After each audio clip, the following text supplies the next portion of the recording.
All righty, welcome back from the episode of Two Plane Sports. Today is Friday, November 4th, day before OU has another game, their ninth game of the year already. We're nearing the end of the season. Unfortunately, it feels like it flies by every year, but game 9 is about to start against Baylor. So if you hadn't already checked out our Wednesday video, we went in depth and previewed the OU Baylor game. So be sure to go check that out now if you hadn't already. So today's video is going to be recruiting. We're going to be talking different recruits. OU's been offering new guys left and right, where they're going to go for the defensive line, where they're going to go for tight end, what's the plan, what to expect, and kind of give an overall preview like we've done in the past when there's been more recruiting talk. And now we're next month is early signing day. There's going to be a lot more recruiting stuff to be talking about. So we're going to be talking about that. And then as usual, Friday bets, locks of the week. We're going to go through. I think Jose has about every college football game, probably the entire board. He loves the board. So we're going to go through that and then see what we can do there. We also have tickets to give away, and we appreciate everyone that entered and commented, and we read most of the comments, and we looked through and we put you guys all in a random drawing, basically wrote your names down, assigned numbers, and just a random number generator, and it ended up being Jason Duggan. So Jason, if you are watching this, I hope you are, be sure to send us an email and claim your tickets. And if you can't make it, I understand. At least let us know so we don't waste the money on them that you can't make it for that. So we'll be looking for an email from you, and then we will get those tickets to you if you get the email to us in time. So be sure to do that now for Jason, and we're going to try to give away more tickets. We've got Oklahoma State coming up. That's an expensive ticket. I think we might give away a pair of tickets there as kind of our final thank you for this season anyway. So be sure to keep watching these videos. For everyone else, if you haven't already, be sure to hit the subscribe button, turn the notification bell on, like the video, and comment on the video. Be sure to stay for Jose's end of video challenge. It might be a mid-video challenge like the last one. But remember, when you like the video and you comment on the video, that helps us out a lot because it spreads our video across this platform. And follow us on Twitter, Instagram, Facebook, Apple, and Spotify. Everything's linked in the description below. All right. So probably people's favorite topics, recruiting. This is what we're going to be talking about today. So Damien Sanford. He's from Katy, Texas, from a high school. I think people might recognize the high school, Peyto High School. He's teammates and best friends with a guy by the name of, do you know David Hicks? Sounds familiar. Have you ever heard of him? So Sanford is his best friend. He's a 2023 four-star linebacker that's 6'2", 210 pounds. He's got the size. He's committed to Texas A&M currently. He committed back in the summertime in June. And from what it seems like, him being the best friends with David Hicks, they do everything together. They're best friends. There's a level of comfort that David Hicks found in Texas A&M with him being there. And last year, for his statistics, for him only being a lower ranked four-star, he had 91 tackles, 26 tackles for loss, 13 sacks in the 2021 season. That's pretty solid, if you ask me. He's got the size. OU was able to offer him with the loss of Caleb Spencer, because Caleb Spencer was a commit. And while he was labeled as a safety, OU was recruiting him as a linebacker in kind of that hybrid position. So OU was able to offer him, and it's not really going to rock the boat because it's an open spot. And I think it's a strategic offer. What do you think about Damien and his potential? And hopefully he can come up and visit. Yeah, definitely agree. I think there's definitely some strategy behind it. But like you mentioned, with Caleb decommitting and going to Miami, I think it also gave Oklahoma, like you said, an open spot to offer a Cheetah type player. And when I was watching his highlight, it was interesting how Pato High School used him during his junior year, because he's listed, I think he's listed on 24/7 as a edge, but he plays linebacker, and he goes from being with his hand on the ground to stand up pass rusher. Sometimes have him drop back in pass coverage. So it seems like he's rated what he is because he hasn't specialized at one specific position. Typically, when you see a guy that's an edge / linebacker, like a Tassili Akana, right? More than likely, they're going to be guys that are pass rushers at in high school, and they've shown enough tape where you can really see what they've done and how they could potentially progress. With this guy, because he's moved from pass rushing to pass coverage, it seems like people don't really know how to rate him. Do you rate him as a linebacker that does more pass coverage, that sometimes move to safety? That's way more common in high school. Or do you rate him as a rusher? So to me, I would say that his rating is kind of deceiving because of the versatility he has at the positions he's played in high school. Again, with him being friends and very good friends with David Hicks, definitely helps Oklahoma out a lot. We know that David is going to take that official visit to the Bedlam game. So hopefully we're able to line up one as well for Damien. I know that I can't remember how many official visits Oklahoma has left to offer for the year, but I know they have to be pretty strategic with how they use them for the rest of the cycle, because you still have, you're probably still going to have a couple JUCO or transfers that you're going to want to give those visits to. So they're very limited. So definitely going to be something to watch on how they get that set up. Because since David's is an official, you're probably going to want to give them a very similar experience coming to Oklahoma and not making it seem like one guy's more important than the other. Because at the end of the day, the kids are going to notice if that sort of treatment is given to them. So I would expect Oklahoma to set up an official with Damien. But that's, I guess, to be seen at this point. They got to move pretty fast. Bedlam is coming quickly. So we're probably going to hear something about it pretty soon. We saw Ashton set up his official visit very quickly. So I would hope that Oklahoma can do the same for this young guy. But yeah, I think his true position in this defense will more than likely be a Cheetah, the Cheetah role with the defense that Venables has, and again with the loss of Caleb Spencer, seems like that's a spot that he would fill in naturally. And I'm not going to sit here and act like we've been following his recruitment for months or anything like that. So really, he's brand new to us as well. It's going to be interesting to see how receptive he is to Oklahoma recruiting him. I get the feeling that David Hicks, having a great relationship with Oklahoma might make him a little more open to the idea of being recruited and maybe exploring the potential of Oklahoma.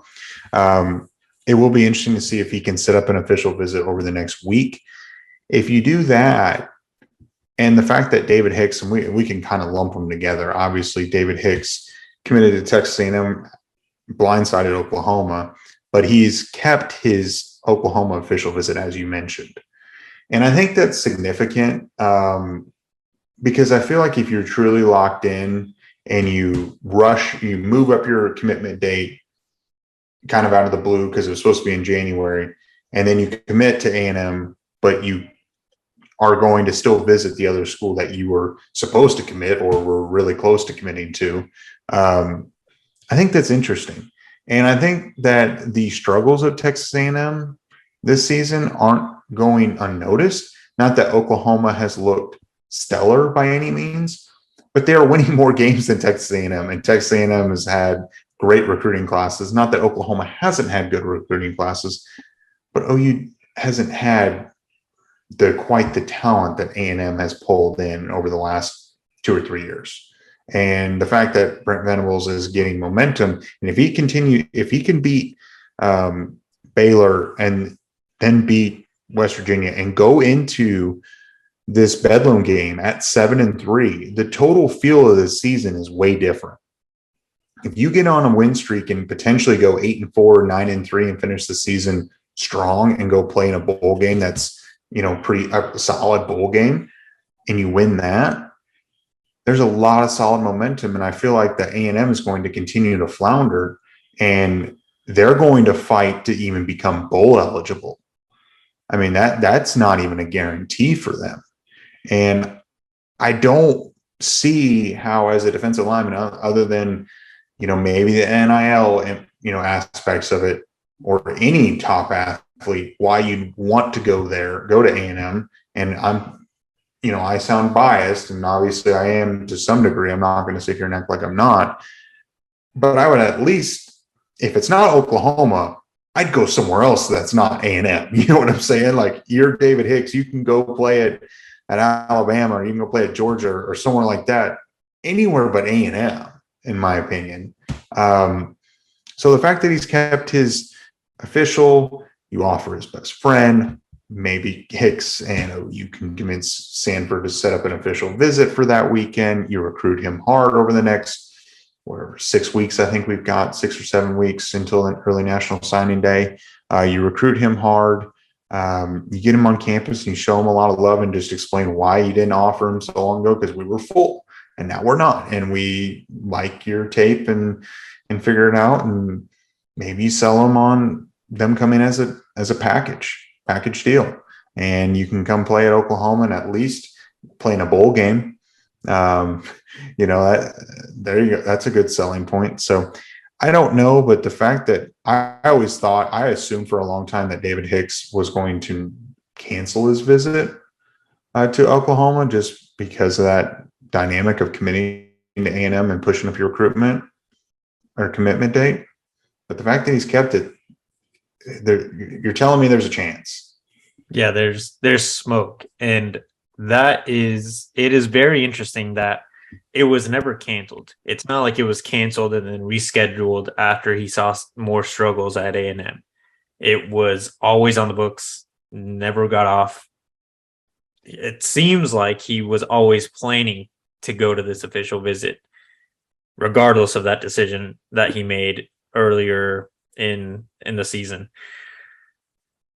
With Damien, I hope that what you're saying is accurate on how the coaches are going to recruit, because you're right. I mean, this class was full at the position that he would fill in, and it's going to be interesting, because you also expect the staff to still recruit Cecilia Kana at that Cheetah position, and I don't know if they're wanting to get 2 guys that would be a prospective Cheetah in each class, or if it's just something that they want to do here to try to bolster that depth, because this year, as we've seen, we have 2, and we've really only been playing 1 for most of the season, which, if he were to go down, it's going to cause a lot of confusion. I mean, we saw when Justin Harrington came in those few games, he was out of position for a lot of the times, or he was getting beat deep because he for whatever reason, I'm not sure if he's not healthy or he just doesn't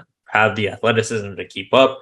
For whatever reason, the depth isn't there for the Cheetah position, and it needs to get caught up. It seems like that's the trend for every position, especially on the defensive side of the ball. They're trying to bolster depth everywhere. So if Cecilia Kana is still a prime target, and we know he is, how would that affect Damien? Is that something that he'll take into account? Is the prospect of going to school with his best friend David Hicks a bigger motivator for him? And he knows he can compete for the position regardless of his recruiting ranking, which I feel is true for a lot of these guys. If that's not something that's going to really affect him, then why not go to Oklahoma? You're, like you said, you're seeing A&M struggle. And earlier in the year, I remember when Oklahoma was going through that 3-game losing streak, fans of Oklahoma and fans of other schools, A&M including, were saying that it doesn't make it would make sense why defensive linemen wouldn't want to come to Oklahoma, because we're giving up all these yards on the ground. We can't rush the passer. Well, we saw A&M against Ole Miss. They gave up almost 400 yards on the ground. It's not like they're, a big brick wall stopping teams from running against them. They're definitely not one of the top teams in the nation in sacks. So it's not like they're in any better position. And like you said, they have, from a rating perspective and analytical perspective, better players at those positions. So it could be harder to crack the lineup. If you are in the lineup early, you're going to be in the 2 deep. So you're not guaranteed to be really an effective player from day one or getting a lot of time day one. I think that's the biggest thing Oklahoma has over a school like A&M right now is, at least at Oklahoma, you can compete day one for a lot of time. And you know that if you have enough talent, you put the work in, the coaches will give you the opportunity. Rather at A&M, if what everyone thinks is happening with time being promised to these kids during their recruitment plus money, then they can't promise all the time in the world to every single kid. And at some point, the guys are going to get frustrated, or you're going to see the transfer portal start being a thing that's going to affect them a lot more. So, I mean, I guess we'll see, but I don't want to get my hopes up, and I think most people probably shouldn't get their hopes up that this is an imminent flip coming, but it at least gives Oklahoma a chance to show one more time in person to DJ and give a good first impression to Damien that this is a place that they can both have success in and make money if NIL really is a thing that is going to be a huge decision maker. And I'm sure a lot of people in the comment section are going to say that that's the only reason they went to A&M. And we've seen reports like it definitely was something that was taken into account, but it's not like Oklahoma's not paying these kids. They're definitely putting them in a position to make plenty of money. A&M is just actually more than likely breaking a couple rules, and that's why Jimbo Fisher isn't owning up to it. Rather than Oklahoma, we're just saying, yeah, you got your opportunities. These are what it is. I mean, I agree with everything you said. It's just my hopes or my expectations are next to zero. But sometimes where there's smoke, there's fire. It feels like that sometimes with OU's been on the other side of this, committed to Oklahoma and then going to visit elsewhere, and then you see an eventual decommitment. You get the feel that OU might be a beneficiary in this scenario, but there's no way to know until come December, and we'll see what ends up happening. And something we're going to be watching closely. But like you said, I'd keep expectations low. Don't get hopes up, just because it's hard to flip a kid. It is. Since his original date to commit was during the Under Armour game, that means he's probably wasn't going to be an early enrollee, right? Because that's in January. Yeah. Well, I don't know. It's like right after the new year. So I don't know. He can sign early and show up the start of the semester. I believe it's early January. I could be totally wrong, because remember when Tristan Lay, do you remember him? Mm-hmm. And he signed early and announced and didn't tell Oklahoma until OU found out with the announcement. I don't remember when is the Under Armour All-American game. But I'm going to take a quick look when it is. The Under Armour All-American game, as I'm taking a quick look. But anyway, we can get going. We can circle back on this. But anyway, so the next guy we're going to talk about that OU offered recently is another 2023 kid. This time going back to the state of Kansas, Jordan Allen. He's a 2023 3-star, 6'4", 240-pound kid out of Olathe, Kansas. OU offered him as a tight end. He's a legitimate two-way Power 5 prospect. He's that good of an athlete, and he's currently committed to Kansas State. And being a Kansas kid, he's been committed to Kansas State for a month. So it's not like he's been committed to them, or I guess it's been 2 months, basically, almost to the day, excuse me. It's not like he's been committed to Kansas State for a long time, but he's probably always been fond of Kansas State. And so OU enters into this late. And this is an offer that I feel like was when OU was recruiting Malachi Coleman. This is the spot that they're offering now to Jordan Allen. For one reason or another, I still don't understand the whole Malachi Coleman situation where it seemed like he was in OU's palm, in their hand if they wanted him, but OU would never let him set up an official and then just told him no. And then obviously that ship has sailed. I believe this is the spot that they've now given to Jordan Allen. Obviously they saw something in Malachi Coleman that they didn't like, or the scheme wasn't going to work. Something came up, but they've offered Jordan Allen for that same spot. What do you think? I mean, any kid that can play both ways and has offers to play as a Power 5 starter on both sides of the ball, you've got to be a pretty solid athlete. What do you think? Yeah, I agree. And that's what I wanted to bring up here. Like, I don't understand how this all came about, because it seemed like they had Malachi like in the palm of their hands. He was Oklahoma's to lose, but outside of Nebraska, for whatever reason, schools just kept turning Malachi away. They would, maybe I'm wrong for saying this, but from my recollection, Oklahoma was recruiting him for pretty hard for a while. His communication stopped for whatever reason. Then he opened up his recruitment to more schools. He had planned a visit to Miami, and then Miami canceled on him from what Malachi had tweeted. So I'm not sure what happened with Oklahoma and Miami and a couple other schools that he wasn't able to leave the state of Nebraska. It seemed like that may have been something he wanted to do, or if all these schools just got the feeling that they were kind of being used to get Nebraska to try a little bit harder for him, because Nebraska was the favorite to land him for a majority of his recruitment.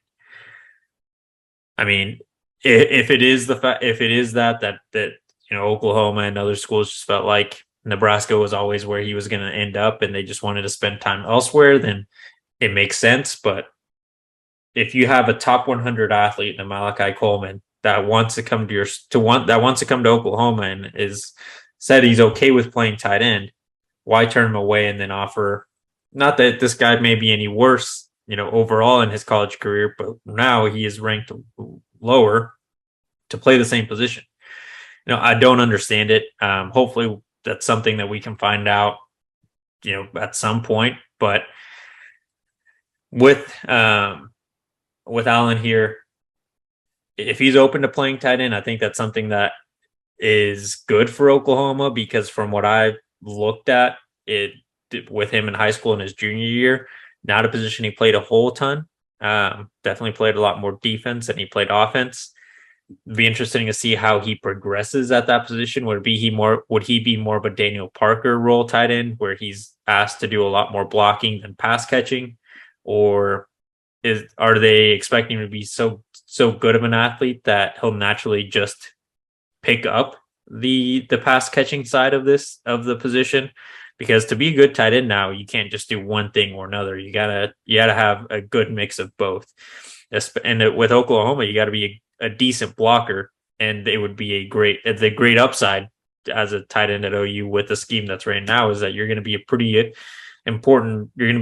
have a pretty important role in the pass catching side as well, in the passing game. We're seeing Braden Willis.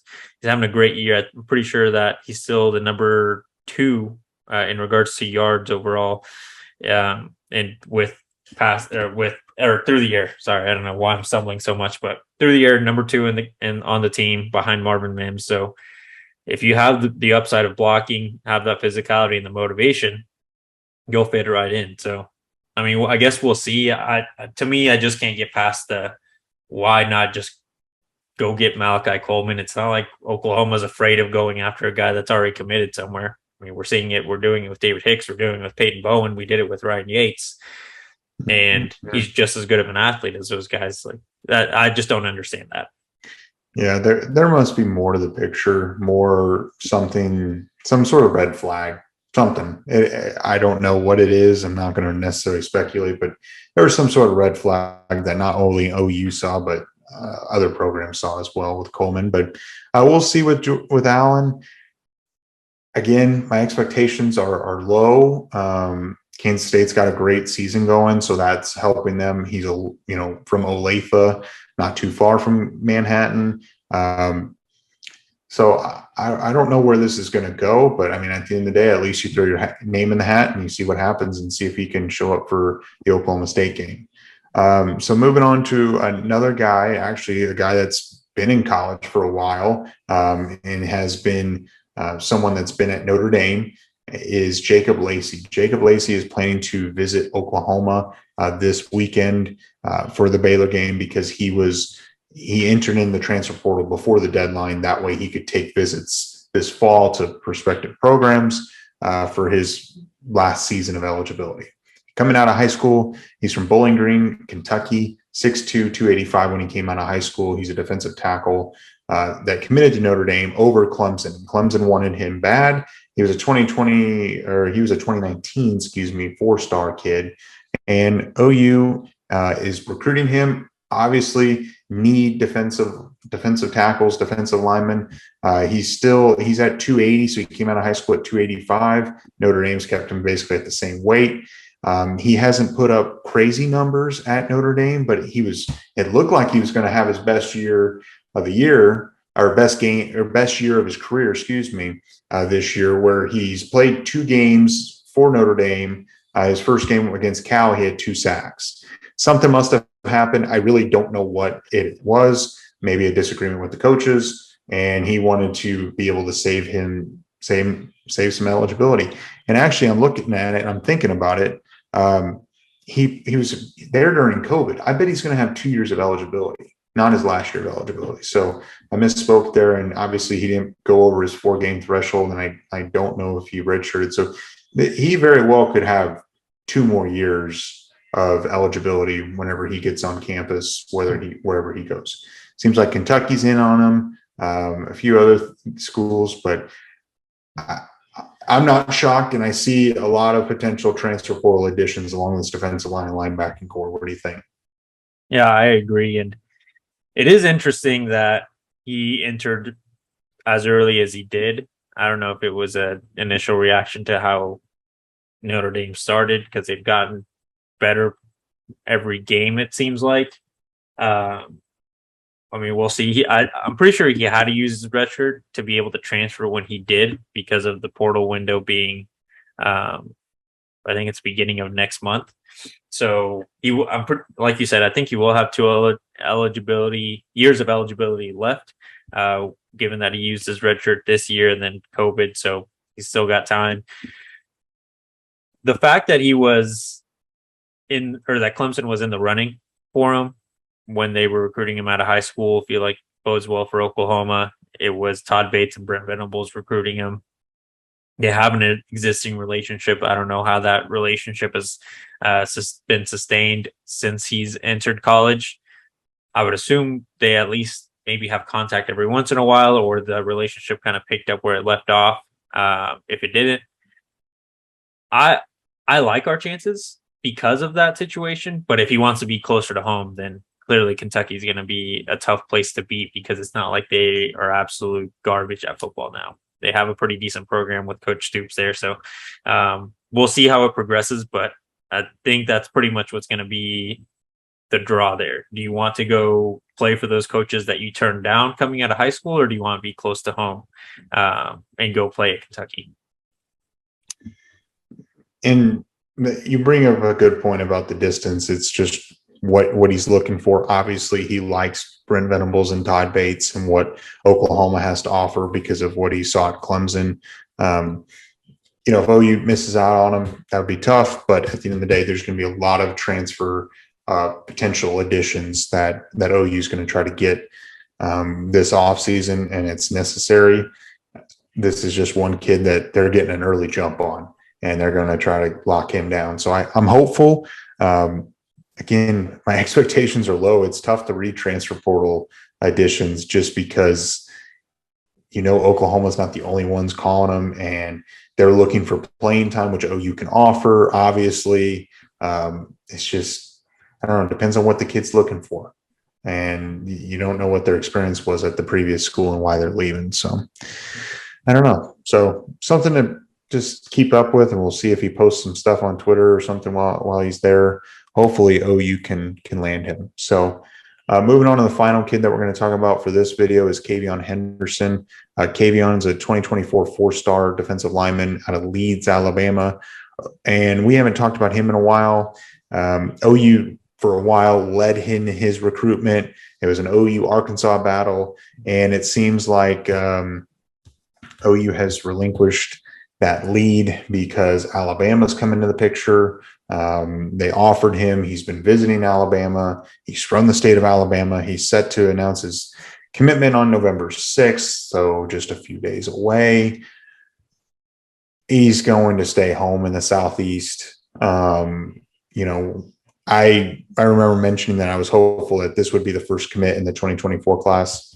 Well, it doesn't look like it's going to happen. Alabama also, didn't they just pick up the number 2 quarterback commit today? Or on the 2nd. So on Wednesday, and they've already gotten 4 commits total, and they're all 4 and 5 stars. They're going to add another 4-star here. Well, it could be Alabama, could be Georgia, could be Auburn, somewhere in there.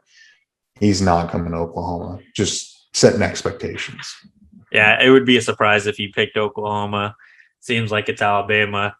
Like a month ago, he was posting about how that was home, wishing Saban a happy birthday. All signs are pointing to Alabama. And again, kind of like when we mentioned Caden McDonald in the last video, it's hard to blame a kid to pick Alabama over Oklahoma. They produce first-round talent all the time at every position. They're always competing for national championships. Alabama as a football program are always given, they're given an extra shot to the playoffs. And I know the playoffs are going to expand, but as of right now, no one knows when. So it could be his first year at Alabama. It could be a couple years into his career at Alabama. We'll see, but definitely not a guy that I have a lot of hope for. I do want Oklahoma to start pushing hard for at least a couple of 2024 commitments, because you see top schools like Ohio State, like Alabama, like Georgia getting these guys. It's not like they're getting a flood. They're opening the floodgates and they're getting all, they're not getting like 10 guys already, but you do need to get, 2 or 3 guys in pretty early so they can start helping you recruit. And when we saw it with this class, I know that they came in and, they lost all the guys that wanted to go play for Lincoln Riley, but you still had Bates. They picked up Cozart. They got Jackson Arnold really quickly off the bat, Eric McCarty. So they had that baseline to start off, and then those guys helped get, do what they did in the summertime. So hopefully we see a 24 commitment soon. Seems like Sims, the defensive lineman, I can't remember his first name, Xavier Sims, something like that. From Durant. 4-star defensive lineman might be a guy. Seems like Oklahoma's got a good lead for his commitment. So hopefully we see something, start to come up in the 24 class, but they're trying to finish up the 23 class. So it's not like it's their main focus, but I'd like to think that after that December early National Signing Day, they really start to push harder for some 24 commitments in late December, early January.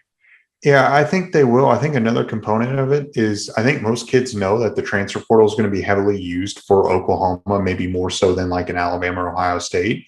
And they don't know what kind of depth might come in over the top of them and what that depth chart might look like. And once they get through that, heavy transfer portal time, I'd like to think that a few 24 kids would start hopping on board early January, February timeframe, after the season. I would like to think so. to get that baseline. Like you said, hopefully, you can get a quarterback like Michael Hawkins to pull the trigger and be the leader of this class and really get the ball rolling. So I wonder if that's a component of it. And maybe OU's just literally just focused on 23 right now because we need every good athlete, every good prospect we can get right now. So maybe that's the way that they're looking at it. And 2024 is a worry for another day. So I guess we'll see. But overall, I still feel confident that OU is going to land another 5 to 7 commits over the next 2 months. Well, I guess till February. Over the next 4 months, I think OU is still going to pick up between 5 and 8 guys, and maybe even a couple extra plus the transfer portal. They might get up to a 30 class of 30. Go up to 9 just because of the required depth and what is needed to help restore this team. So do you have any more? Oh, go ahead. Yeah. Here's my final thoughts on it. I don't know if you saw Jackson Arnold's interview I think it was from like 2 or 3 weeks ago at this point. They kind of talked about recruiting a little bit. And Jackson said that he'd probably see, I think he was like between 24 and 26 total commitments. It seems realistic to him in this cycle from out of high school. And then like a 30 total, including the transfer portal, seems fair given the positions that need depth at. I'll be interested to see if they recruit the kids coming out of Florida. I feel like Florida's going to have kind of a purge. It seems like from what's been happening there, them not having a lot of instant success. Apparently Billy Napier is very strict. He's got his way of doing it, or it's completely wrong, and they're going to have some issues. When they lost a few weeks back, there were some players going on social media saying how much they hated the team. Like there's definitely some stuff going on at Florida that will cause, I would say, a good chunk of players to leave through the transfer portal. And there was a corner that announced earlier today that he was going to enter the portal. So I'd be interested to see if they target a lot of those guys, because Oklahoma has been very attracted to Florida talent. But those guys are also leaving. I don't know if they're leaving a toxic environment or they are toxic for the environment. So it'll be interesting to see if Oklahoma's going to get in on any of those guys. It's a good point. You never know if the environment's toxic or they are the problem. You never know. Yeah. I mean, just like whenever Audrey Hall was leaving Alabama, we had an idea that it probably wasn't the culture in Alabama, considering how successful that program Zach Evans, I think, is a good example too. Oklahoma was recruiting him when he left, was TCU, and then they just decided he wasn't going to be a good fit for the culture, so moved on. Yeah. So something we'll keep an eye on, but we can move on to our last segment, is our Friday bets, our locks of the week. Jose, you love the board. You're ready. You're ready to bounce back. What's your overall record? 25, 27 and 1. So not only do I like the board, but I feel like I need to have a makeup weekend to try to get over that 500 mark. I'm too impatient to try to string together 2 good weekends here. All right. So I'm 30, 21 and 1. You've got quite a few picks. I think I'll just turn it over to you and you just run through what do you have, 9, I think you said? Yeah, 9. Go ahead. So I'll do 3, and then should I do 3 or 4? Do you have 5 or 6? I can't remember. I have 5. Okay, so I'll do 4, and then I'll turn it over to you and give your first one. So I'm going to go start off with my weekly bet, Iowa under. They're playing Purdue this weekend. Iowa still sucks. Their offense can't score anything. I don't know how they managed to score any points against Northwestern, but I guess Northwestern is that bad that anyone can score on them. Point total is 38.5 is what I saw it at, so I'll take the under there. Next game is West Virginia versus Iowa State. Both offenses are pretty bad. Iowa State's defense is very good. So I'm also taking the under on that game, assuming that it's going to be tough for West Virginia to move the ball at all versus Iowa State. And again, their offense, I think, is still pretty bad. maybe the game it's definitely going to be one that I'm going to sweat a little bit more than the Iowa game. But I think that at the end of the day, it'll be under. Texas versus Kansas State. Taking the over on that game at 54.5. Both defenses kind of stink. Both offenses can absolutely roll. Both have really, really good running backs and quarterbacks that can be effective. Kansas State, clearly they have Adrian Martinez that can help on the ground and can make some pretty good passes when he's having a day, as we saw during our game versus Kansas State. And then Texas, Quinn Ewers, good ball player. Other than the fact that he goes to Texas, I really don't understand the hate. But I guess that's someone else. So I'm sure someone else can tell me why they don't like him. And then Wake Forest, they're playing NC State. I'm taking them -3.5. NC State lost their quarterback. Wake Forest can put up a lot of points.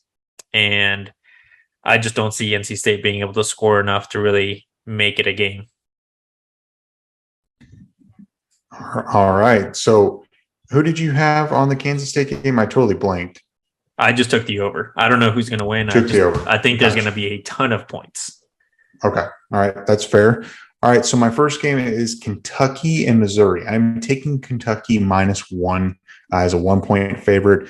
Missouri, I mean, both these teams have played close games against good SEC opponents, and they've played them tight. Obviously, Missouri, we thought that they might have upset Georgia, and they probably should have beat Georgia. But they have, after their 3-game losing streak to Auburn, Georgia, Florida, they've won their last 2 against Vanderbilt and South Carolina, which both teams are not very good. I think Missouri is being overvalued here, and I think Kentucky is being undervalued. Kentucky obviously got blown out by Tennessee. I think Tennessee is just that good and made them look bad. And they've lost close games to Ole Miss by 3 points, and obviously lost to South Carolina, which Missouri beat them. I just think that Kentucky is going to bounce back. Anytime a team gets embarrassed, like a pretty solid team gets embarrassed, they will bounce back. And I think they ultimately go into Columbia and beat Missouri. My next game is Georgia -8. I don't like the line, and that's why I'm taking it. It makes no sense why Tennessee is an 8-point dog. I know they're going to Athens, but both teams are really good. It doesn't make sense, so I'm just trusting the book on this one, and I'm going to take Georgia here. All right. My next one is OU Baylor. I think OU is starting to get going. I think OU is starting to get hot. Just like Baylor, they've won a couple games as well. I think being at home helps a lot. I think OU wins by a touchdown. Or no, I think I said 10 points. I think it was 10 points. I think OU wins. I think their defense plays solid. I think my score prediction from Wednesday was 31-21. I think OU is going to be able to contain Baylor's offense and keep it in check. Obviously, their star running back, their freshman, they're going to have to contain him, Reese. But I think OU ultimately wins by 10 points and covers. I'll stick with the same game. I've been going back and forth here because I think Oklahoma's starting to figure things out on the defensive side of the ball. Baylor's got a pretty young defense, but our defensive line really hasn't shown that they are too competitive in the trenches right now. I'm going to take Baylor -3.5 just because to me it seems like the right number to go. I think Oklahoma wins by a field goal. I don't see it being a huge blowout like Brum does. Hopefully I'm wrong. I'm okay with losing this one. I actually have 10 bets because I forgot to take their Georgia line. So if I go 9-1 and this is my only loss, it's a winning weekend. Fair enough. So you talked about the Oklahoma State Kansas State game, or Oklahoma State Kansas. Excuse me, Oklahoma State Kansas. OSU's going on the road again. OSU got embarrassed by Kansas State last weekend. Anytime a team that's halfway decent gets embarrassed, I think they're able to bounce back. Kansas has been struggling as of late. OSU is a 1-point dog at Lawrence. I think OSU wins. I'm taking the money line on that one. I hadn't talked about it yet, but I'm taking the money line. Feels like that's just better value to get plus money there. So I agree. All right. Makes sense. You talked about a little bit earlier, Tennessee, Georgia. I am taking Tennessee +8. I think Georgia is going to struggle with this offense. Georgia just lost Nolan Smith to a torn pec. He's arguably one of their best players on defense. It's a critical loss. Georgia's going to be adjusting. And they're a little banged up too. Jalen Carter is hurt. I just don't know if Georgia can keep up with the points.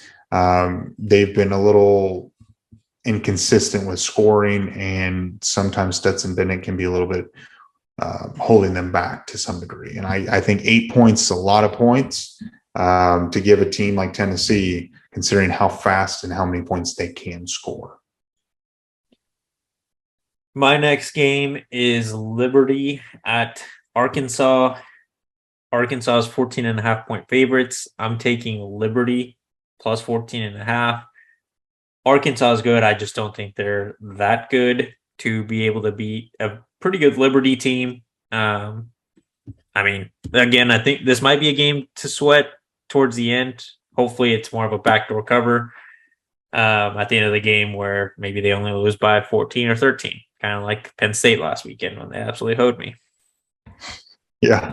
And so my final game is staying in the Big 12, Texas, Kansas State. Give me Kansas State plus 2.5 at home in Manhattan. I was an idiot and picked Oklahoma State last weekend against Kansas State. I think Texas is a solid team. I don't think they're 3.5 point or 2.5 point favorites on the road at Kansas State that is playing great football. I just don't trust Texas to show up. They're coming off of a bye. I feel like they might come off slow, start and Adrian Martinez, or I guess it could be the other quarterback. Is it Howard? I think his last name's Howard. Deuce Vaughn's going to be running wild. I just think that Kansas State might punch them in the mouth like they did to Oklahoma State. And I think Kansas State smells blood in the water, and they're ready to go play for a Big 12 title. I don't know how Texas is this favored to go on the road. And if you look at, and I take it with a grain of salt, but ESPN gives them a 62% chance to win on the road, straight up. Again, Texas is solid. I just don't think they're that much better than Kansas State, if at all.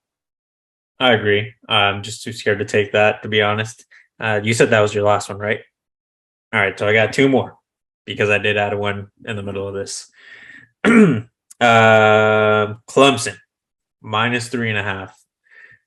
Slight pick because of, kind of took it with my heart. Notre Dame is doing pretty good. Like I said earlier, they're improving as weeks go on. So it wouldn't surprise me if they're able to cover this. I mean, very good chance that they only lose by a field goal. I really just want Clemson to absolutely destroy Notre Dame this weekend because Peyton Bowen is visiting. So that's why I picked that, to be honest with you. If I was picking with my brain, I'd probably take the 3.5 for Notre Dame. Just being transparent there. And then my last pick is Ohio State. I honestly don't remember who they're playing, but here we go. Northwestern. Northwestern let Iowa score points. There's no way that they're not going to lose by 50. And Ohio State is 38-point favorites. I'm taking that all day. Perfect. So you got 10 picks. You might go 10-0. You might get hot. You should probably put a parlay on all 10 games and put $1 on it, and you probably get a payout of a few $1,000. Might as well try it again, or fade Jose, fade me. That you might make some money doing that as well. So, or you pick with us. You never know, could win either way. So, it's been a little bit longer video. Do you have any thoughts, or do you want to do the end of video challenge? Yeah, in the video, just as it is every Friday, for those that enjoy the picking of games like we do, let us know your lock or locks of the weekend in college football. For those of you that don't want to participate in that, tell us what you thought about the recruits. Is there one in specific that you really, really want? Clearly, I think we can all agree that David Hicks would be the prize of this. But do you think that his best friend getting an offer is a big influence to get him to flip back to Oklahoma? Does it really matter at this point? Let us know your thoughts. All right. Be sure to do that. Also, like the video, subscribe to the channel, turn the notification bell on. Follow us on Twitter, Instagram, Facebook, Apple, and Spotify. Everything's linked in the description below. And remember, if you watch this whole video and you're not subscribed, you might as well. We're putting out good content 3 times a week. Recruiting's about to start heating up. Oklahoma's starting to play some good ball. A lot of momentum starting to happen to finish out this 23 class as we get into December and February. We'll be covering it all, and it's free. It's easy. Help us out. Let us help you. Help us help you. And we will catch you guys next week.